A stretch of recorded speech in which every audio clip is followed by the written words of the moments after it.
नमस्कार, मैं हूं नेहा और आप देख रहे हैं दी कंटाप। आज लोक जनशक्ति पार्टी की 20वीं स्थापना दिवस थी। ऐसे में पार्टी के इकलौते चिराग पासवान ने अपने पार्टी के लोगों से क्या कुछ कहा, आइए सुनते हैं जरा। 20वां स्थापना दिवस है और ये स्थापना दिवस देश के हर एक जिले में मनाया जा रहा है। बिहार प्रदेश के जितने जिले हैं, पूरे देश के जितने जिले हैं, अलग अलग जिले में ऐसे कार्यक्रम का आयोजन किया जा रहा है। यहाँ पर भी बिहार में भी न सिर्फ अलग अलग जिले में बल्कि विभिन्न विधानसभाओं में भी छोटे बड़े तमाम तरीके के कार्यक्रम का आयोजन किया जा रहा है। पार्टी का स्थापना दिवस आज से लगभग 20 साल पहले सन 2000 में हमारे संस्थापक पिताजी आदरणीय रामविलास पासवान जी ने पार्टी का गठन किया और तब से लेकर अभी तक इन 20 सालों में पार्टी ने तमाम तरीके के उतार चढ़ाव देखे। कई ऐसे अच्छे समय आए जब पार्टी काफी मजबूती पर थी, और उसके बाद कई ऐसा समय भी आया जब पार्टी उस तरीके से मजबूती की राह पर नहीं थी। पर आप सबके साथ से, आप सबके सहयोग से और निरंतर पिताजी आदरणीय रामविलास पासवान जी दिन रात उनकी मेहनत से, उनके विचारों से पार्टी निरंतर संघर्ष करती गई और जिसका परिणाम है कि आज अगर आप पिछले 2 बार से देखें जो लोकसभा के चुनाव में, दोनों बार से लोक जनशक्ति पार्टी के 6 सांसद जीतकर हमारी भारत की संसद में पहुंचे। लोकसभा में न सिर्फ मजबूती से पार्टी का प्रतिनिधित्व कर रहे हैं बल्कि पार्टी के जो सिद्धांत है, पार्टी के जो विचार है, उसको निरंतर मजबूती से हम लोग उठाने का काम कर रहे हैं। चुनाव के दौरान ही जो पार्टी को एक अपूरणीय क्षति हुई,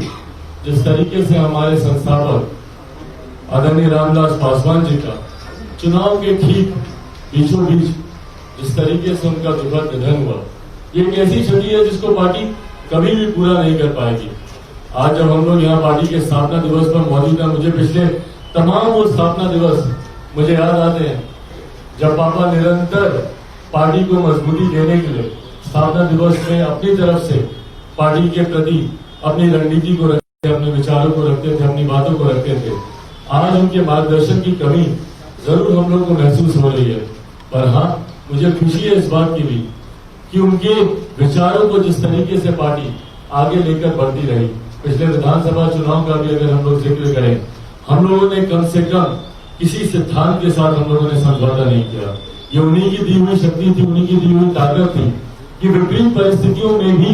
लोक जनशक्ति पार्टी ने मजबूती से चुनाव लड़ा। विपरीत परिस्थितियों में भी हम लोगों ने न पार्टी के झंडे को झुकने दिया, न हम लोगों ने किसी तरीके से अपने सिद्धांतों से, अपने विचारों से हम लोगों ने समझौता किया। के पास 2 विकल्प थे। जब एक तरफ हमारे संस्थापक आदरणीय रामविलास पासवान जी की दुखद मृत्यु हुई, उनका दुखद निधन हुआ, तो उस वक्त हम लोग के पास मात्र 2 विकल्प मौजूद थे। पहला विकल्प ये कि उस परिस्थिति में हम सब लोजपाई जितने भी हम सब अपने हाथ खड़े करते और हम लोग बोले कि भैया अभी तक जिस राह पर हम लोग चल रहे थे, अब उस राह पर हम लोग आगे नहीं चल सकते। पार्टी पूरी तरीके से अपनी विचारधारा से, अपने सिद्धांतों से समझौता कर लेती और जिस राह पर हम लोग चल रहे थे शायद उसी राह पर आसानी से हम लोग आगे बढ़ते। अगर हम लोग को बिहार पर सिर्फ राज करने की बात होती तो हम लोग जिस गठबंधन पे थे उसमें हम लोग समझौता करते तो हम लोग आगे बढ़ सकते थे। और ऐसा करने के लिए भले हम लोग के पास 6 सांसद होते, पर उसके बावजूद मात्र 15 सीटों पर हम लोग को समझौता करना होता। ये एक मात्र विकल्प हम लोग के पास मौजूद था, पर मुझे खुशी है कि हम लोगों ने वो समझौता नहीं किया। मात्र 15 सीटों पर समझौता नहीं करते हुए, अपने सिद्धांतों के साथ समझौता नहीं करते हुए लोक जनशक्ति पार्टी ने संघर्ष की राह चुनी। हम लोगों ने उस रास्ते को चुना, हम लोगों ने उस राह को चुना जहां पर संघर्ष जरूर था, पर अपनी विचारधारा के साथ कोई समझौता नहीं था। जहां पर किसी के दबाव में हम लोग झुके नहीं, जहां अपने सिद्धांतों को हम लोगों ने बोलने नहीं दिया और हम लोगों ने संघर्ष का रास्ता हम लोगों ने चुना। और अकेले लोक जनशक्ति पार्टी में ही इतनी हिम्मत थी, इतना दम था कि हम लोग अकेले उस संघर्ष के राह पर हम लोग चले। इसके अलावा जितने भी राजनीतिक दल हैं, आप बिहार के आप जितने भी राजनीतिक दल देख लीजिए, कोई 2-2 गठबंधन के साथ, 3-3 गठबंधन के साथ, 4-4 गठबंधन के साथ लोग रण क्षेत्र में उतरे, बिहार के विधानसभा के चुनाव में उतरे, पर लोक जनशक्ति पार्टी एकमात्र ऐसी पार्टी थी जिसने अकेले बिहार में चुनाव लड़ने का फैसला किया। और मुझे खुशी है कि हमने हमारे संस्थापक आदरणीय रामविलास पासवान जी के सपनों को जीवित रखने का काम किया। परिस्थिति में बिहार में सरकार चल रही है, मुझे नहीं पता, पर मौसम वैज्ञानिक पिताजी को हमेशा कहा जाता था, और मौसम वैज्ञानिक का सुपुत्र होने के नाते ही उन्हीं का अंश, उन्हीं के संस्कार है मुझमें, उन्हीं से ही ये तमाम बातें मैंने सीखी हैं। उनका पुत्र होने के नाते एक बात जरूर मैं आप लोगों को विश्वास के साथ कह सकता हूं कि बिहार में कभी भी दोबारा चुनाव हो सकते हैं, और उसके लिए हम लोग ये तैयार रहने चाहिए। कब बिहार में दोबारा मिड टर्म पोल होंगे इसकी जानकारी किसी के पास नहीं है, पर हाँ, जिस मौजूदा परिस्थिति में एक अविश्वास के साथ मौजूदा सरकार यहाँ पर नेतृत्व कर रही है, कभी भी ऐसी परिस्थिति बन सकती है कि बिहार में दोबारा चुनाव हो, और उसके लिए आज ही से हम सबको इस तैयारी में जुटने की जरूरत है। पिछले 2020 के विधानसभा के चुनाव में महज 10 दिन का हम लोग को मौका मिला, और 10 दिन की तैयारी में अगर लोक जनशक्ति पार्टी इतना बेहतर प्रदर्शन कर सकती है, तो अगर आज से ही अपने विधानसभा के चुनाव की तैयारी में अगर हम लोग जुट जाए, तो वो लक्ष्य कि बिहार में लोकसभा के नेतृत्व में सरकार बनेगी, उस लक्ष्य को पूरा करना कोई असंभव नहीं है। पिछली बार 2020 विधानसभा चुनाव की अगर हम लोग बात करें, तो हम लोग को महज 10 दिन का समय मिला चुनाव में तैयारी करने का। उस वक्त अगर हम लोग देखें तो 8 तारीख को पापा का निधन हुआ, और 8 तारीख ही वो दिन था जब पहली बार मुझे इस बात की जानकारी मिली कि गठबंधन में कौन कौन सी सीटों पर भारतीय जनता पार्टी चुनाव लड़ रही है, कौन कौन सी सीटों पर भारतीय जनता पार्टी चुनाव लड़ रही है, कहां पर जनता दल यूनाइटेड चुनाव लड़ रही है, कहां पर वीआईपी की पार्टी चुनाव लड़ रही है। उस दिन हम लोग को पता चला कि कौन सी ऐसी सीटें हैं जहां पर लोक जनशक्ति पार्टी को अपने प्रत्याशी उतारने हैं, क्योंकि कहीं ना कहीं हम लोग इस बात को लेकर संकल्पित थे कि हम लोग को भारतीय जनता पार्टी के सामने हम लोग को अपने प्रत्याशी नहीं उतारने। पर 8 तारीख सुबह जब इस बात की हम लोग को जानकारी मिली कि कौन कौन सी सीटों पर जनता दल यूनाइटेड या बाकी के दल चुनाव लड़ रहे हैं, उस दिन पहली बार हम लोग बैठे इस बात का आकलन करने की कौन कौन सी सीटों पर लोक जनशक्ति पार्टी को चुनाव लड़ना है। और ये 8 तारीख वही दिन है जब शाम को 6:05 तक पापा का निधन हुआ। एक दिन उसी दिन सुबह जहां इस बात की जानकारी मुझे प्राप्त हुई कि किन सीटों पर हम लोग को चुनाव लड़ना है, उसी दिन शाम को पापा का दुखद निधन होता है। उसी दिन रात में लगभग 12, साढ़े 12, 1 बजे के आसपास मैं पहली बार बैठता हूँ पहले चरण के प्रत्याशियों की सूची तैयार करने के लिए, क्योंकि 12 तारीख आखिरी दिन था पहले चरण के प्रत्याशियों के नामांकन भरने के लिए, और उसके बाद 20 तारीख तक का ही हम लोग के पास समय था, क्योंकि 20 तारीख आखिरी दिन था तीनों चरण के प्रत्याशियों को नामांकन भरने के लिए। 8 तारीख से लेकर 20 तारीख, और 8 तारीख को क्योंकि पापा का निधन ही हुआ था, मान के चलिए कि 9 तारीख सुबह से हम लोग सक्रिय रूप से हम लोग इस कार्य पर लगे कि कौन कौन से हमारे प्रत्याशी चुनाव लड़ेंगे। 9 तारीख से लेकर 19 तारीख तक महज 10 दिन के भीतर न सिर्फ हम लोगों ने 135 मजबूत योद्धाओं को रणभूमि में उतारने का काम किया, बल्कि ये वही 10 दिन थे जहां पर मैं घर से बाहर नहीं निकल सकता था। हम लोग के यहाँ जो परंपराएं हैं, हम लोग के यहाँ जो विधि विधान है, वो ये कहता है कि जो मुखाग्नि देने वाला लड़का है वो इन 10 दिन तक घर से बाहर नहीं निकल सकता। उन 10 दिनों में ही वर्चुअल मीटिंग के माध्यम से हो, डिजिटल कैंपेन के माध्यम से हो, या डिजिटल रैलियों के माध्यम से हो, जितना हो सका मैंने पार्टी का प्रचार प्रसार करने का मैंने कार्य किया। 21 तारीख से सक्रिय रूप से मैं खुद मैदान में उतरा, पर 21 तारीख से लेकर, क्योंकि आखिरी चरण का चुनाव 7 तारीख को था, तो 25 तारीख तक ही आप प्रचार कर सकते, 5 तारीख तक ही आप प्रचार कर सकते थे। उन 15 दिनों में मुझसे जितना संभव हो पाया मैंने अधिकांश सभाएं, अधिकांश रैलियां करने का मैंने कार्य किया, अधिकांश सीटों पर जाने का मैंने प्रयास किया, जिसके परिणाम स्वरूप हम लोग का मत प्रतिशत जरूर बढ़ा। हाँ, क्योंकि आप इलेक्टोरल पॉलिटिक्स में हैं, तो कई लोग आपकी ताकत को सिर्फ सीटों की संख्या से नाप कर देखते हैं कि भैया आपने कितनी सीटें जीती। और आज जब इन तमाम विपरीत परिस्थितियों में पिछली बार 2 सीटें थी, 1 सीटों का नुकसान करके लोक जनशक्ति पार्टी ने जब 1 सीट जीती, तो कई ऐसे विपक्षी दल हैं और कई ऐसे लोग हैं जो कि भीतर ही भीतर जिन्होंने इस बात को बोलना शुरू किया कि भैया पार्टी को तो बड़ा नुकसान हुआ, पार्टी ने तो अपना अस्तित्व खत्म कर दिया, पार्टी का तो जनाधार खत्म कर दिया। पर जितने ऐसे जानकार लोग हैं वो लोग इस बात को जानते हैं कि ना सिर्फ पार्टी ने एक नया जनाधार हासिल किया, ना सिर्फ पार्टी ने एक नई मजबूती हासिल की, बल्कि अकेले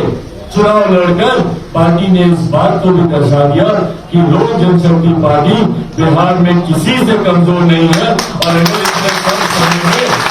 अगर हम लोग इतना बेहतर प्रदर्शन कर सकते हैं तो आने वाले समय में अगर आज से ही अगर हम लोग तैयारी में जुट जाए तो सोचिए लोक जनशक्ति पार्टी किन नई ऊंचाइयों को हासिल करेगी। भैया हम लोगों को तो नहीं पता था ना कि कौन सी सीटों पर हम लोग को चुनाव लड़ना है, बल्कि प्रत्याशियों का चयन भी हम लोगों ने आखिरी समय पर किया। कितने ऐसे राजनीतिक दल हैं जो आज अपनी ताकत को हम लोग के सामने दर्शाते हैं। बताए ना कि अगर उनको 10 दिनों में तैयारी करनी पड़ती तो क्या वो ये प्रदर्शन कर पाते? उनको तो लगभग पिछले 3 साल से पता था कि कौन सी विधानसभा में किस प्रत्याशी के साथ उन्हें चुनाव में उतरना है। पर हाँ, ये जानकारी लोक जनशक्ति पार्टी को अगले विधानसभा के चुनाव में होगी। आज से ही हम लोग इस तैयारी में जुट जाएंगे और उन विधानसभा को चिन्हित कर प्रत्याशियों के नाम की घोषणा पहले ही हम लोग करेंगे। प्रत्याशी को पूरा मौका मिले, पूरा उनको समय मिले कि अगली बार जब बिहार में विधानसभा के चुनाव हो तो पूरी ताकत के साथ वो रणभूमि पर उतरे। साथियों, आप सबसे मैं आग्रह करूंगा, आज हम लोग से पटना जिला की यहाँ पर बैठक कर रहे हैं, पर कई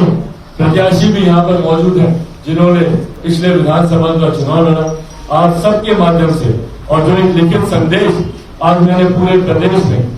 अपने तमाम साथियों को मैंने दिया है, उसमें भी मैंने इस बात का आग्रह किया है कि अब हम लोग को 243 सीटों की तैयारी में आज से ही हम लोग को तैयारी की जरूरत है। लोक जनशक्ति पार्टी में एक नया आत्मविश्वास आया है और ये सही बात है कि इससे पहले हम लोगों को भी लगता था, मैं आप लोगों को ईमानदारी से बोलूं कि जब मैं चुनाव प्रचार में जब मैं जाता था और इतनी भारी भीड़ को जब मैं अपने कार्यक्रमों में देखता था, इससे पहले जब ऐसी भीड़ को मैं देखता था तो मुझे खुद लगता था कि संभवतः इतने लोग गठबंधन साथियों के लिए आए हैं या हमारे गठबंधन में जो दूसरे दल हैं उनकी वजह से ये भीड़ वहां पर आ रही है। पर आज जो ये नया आत्मविश्वास हम लोग के भीतर आया है वो इस बात को दर्शाता है कि भैया आज अगर इतनी भारी संख्या में, और ये बात किसी से छुपी हुई नहीं है, प्रत्यक्ष को प्रमाण की जरूरत नहीं है कि कोई भी ऐसी सभा लोक जनशक्ति पार्टी की और न अकेले चिराग पासवान की रैलियों की मैं बात नहीं कर रहा हूँ, जितने हमारे स्टार प्रचारक थे जहां जहां पर भी जाकर उन लोगों ने कार्यक्रम किए, जितने हमारे प्रत्याशी यहाँ पर मौजूद है जहां जहां पर भी उन लोगों ने जाकर कार्यक्रम किए, जिस तरीके से बिहारी फर्स्ट के नाम पर लोगों में उत्साह देखने को मिला, जिस तरीके से बिहारी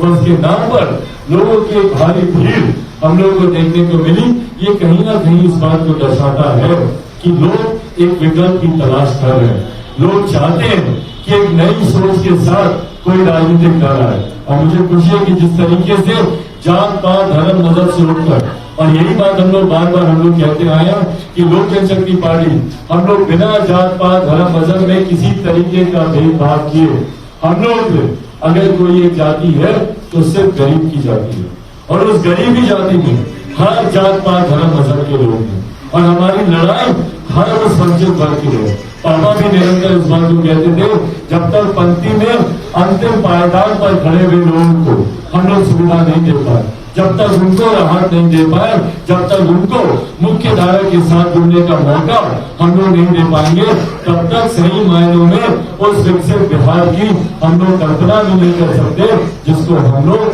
निर्माण करना चाहते हैं, जिसको हम लोग बनाना चाहते हैं। जिन 24 लाख लोगों ने लोक जनशक्ति पार्टी और बिहारी फर्स्ट पर अपना विश्वास दिलाया, उन लोगों का जाकर धन्यवाद करने की जरूरत है। और जो नए लोग हैं और पुराने लोग हैं उनको नए तरीके से उनको पार्टी की तरफ से जिम्मेदारी देने की जरूरत है ताकि एक नए स्वरूप में वो लोग जनता के बीच जाएं और आने वाले समय में आने वाले चुनाव को लेकर पार्टी के संगठन को एक नए तरीके से तैयार किया जाए। इसी उम्मीद के साथ साथियों कि आप लोग पटना जिला में आज मैं यहाँ पर मौजूद हूँ। संजोग है कि आज मैं बिहार में मैं मौजूद था और आप लोगों की तरफ से आग्रह किया गया कि पटना जिला की बैठक हम लोग यही प्रदेश कार्यालय में हम लोग कर रहे हैं, तो इसीलिए आज मैं यहाँ आप लोगों के बीच आया। आगे का भी कार्यक्रम है, आज कई लोगों से पार्टी के समीक्षा बैठक भी है, कई लोगों से मुलाकात कर पिछले चुनाव में क्या हुआ और आने वाले समय में इस तरीके से एक नए स्वरूप में लोक जनशक्ति पार्टी को खड़ा किया जाए, उसको लेकर निरंतर आज और आने वाले 2-3 दिनों तक निरंतर बैठकों का एक दौर हो, समीक्षा बैठक और साथ ही साथ सुझाव। ऐसे ही तमाम खबरों और अपडेट्स के लिए आप जुड़े रहिए दी कंटाप चैनल के साथ। आप हमारे चैनल दी कंटाप को फेसबुक पेज और यूट्यूब चैनल पर लाइक, सब्सक्राइब और ज्यादा से ज्यादा शेयर करें ताकि हर एक व्यक्ति तक हमारी सच्ची खबरें पहुंचती रहे। शुक्रिया।